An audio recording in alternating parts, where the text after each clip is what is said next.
शगुफी, आप कहाँ पे जा रही हो?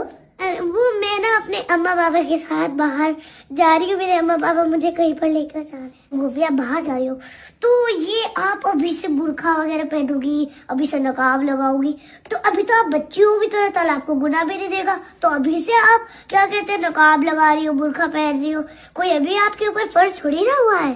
अरे आयशा, ये तो बताओ कि अच्छा अगर मेरे ऊपर अभी फर्ज नहीं हुआ है ये नकाब पहनना और बुर्खा पहनना, अगर मेरे ऊपर ये आयशा फर्ज नहीं हुआ है तो क्या मैं अभी मुसलमान नहीं हूँ? अगर मैं बच्ची हूँ, मेरे ऊपर फर्ज नहीं हुआ, क्या मैं बड़ी होकर मुसलमान बनूंगी? क्यों, मेरे कानों में अजान नहीं दी गई थी? हाँ, मुसलमान तो है, लेकिन अभी आपके ऊपर जैसे कि आपके ऊपर अभी फर्ज भी नहीं हुआ, आप अभी से कर रही हो, आप बोल रही हैं कि फर्ज नहीं हुआ है। तो हमें ये थोड़ी पता है कि हम बड़े होने तक की हमारी जो लाइफ है वो रहेगी क्या, हम जब तक जिंदा रहेंगे।